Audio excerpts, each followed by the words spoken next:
Hi friends, welcome back to my channel. ఈరోజు వీడియోలో మంచి హెల్తీ బ్రేక్ఫాస్ట్ చూపించబోతున్నాను. అదే జొన్న పిండితో చేసే దోశ.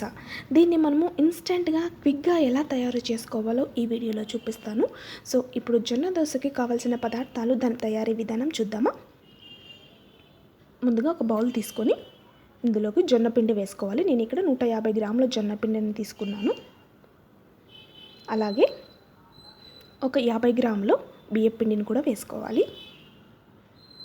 ఇప్పుడు ఒక స్పూన్ బాంబే రవ్వ అనగా ఉప్మా రవ్వని వేసుకోవాలి.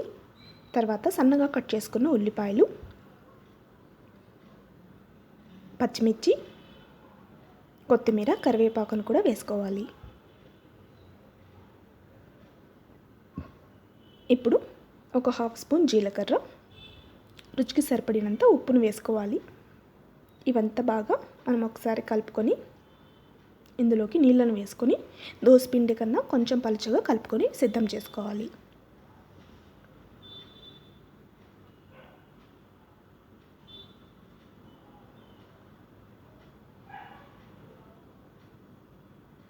చూసారా, ఈ విధంగా కలుపుకొని ఒక 20 నిమిషాల పాటు పక్కన పెట్టుకోవాలి. అలా చేయడం వల్ల రవ్వ బాగా నానుతుంది, మంచి క్రిస్పీగా వస్తాయి. ఇప్పుడు 20 నిమిషాల తర్వాత పిండి మరీ గట్టిగా అనిపిస్తే కొద్దిగా నీళ్ళను యాడ్ చేసుకోవచ్చు, లేకపోతే ఈ పిండి కన్సిస్టెన్సీ సరిపోతుంది. ఇప్పుడు మనము దోశ ఎలా వేయాలో చూద్దాం. దోశ పెనాన్ని మనము హీట్ చేసుకొని ఆయిల్ వేసుకొని ఇలా టిష్యూ పేపర్తో ఒకసారి బాగా తుడుచుకోవాలి.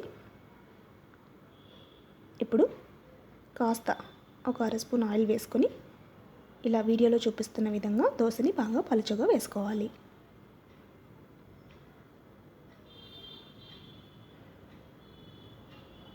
ఇప్పుడు ఈ దోశని రెండు వైపులా మనము దూరగా కాల్చుకోవాలి.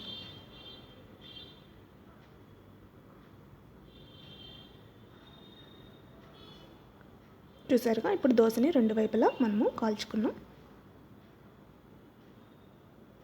ఫ్రెండ్స్, చూసారుగా ఎంత క్విక్గా మనము ఈ విధంగా హెల్తీగా ఉండే జొన్న దోశని తయారు చేసుకున్నాం కదా. సో ఎలా ఉంది వీడియో, మీకు నచ్చిందా? నచ్చినట్టయితే మీరు కూడా ట్రై చేసి ఎలా వచ్చిందో కమెంట్ చేయండి. Thanks for watching. బాయ్.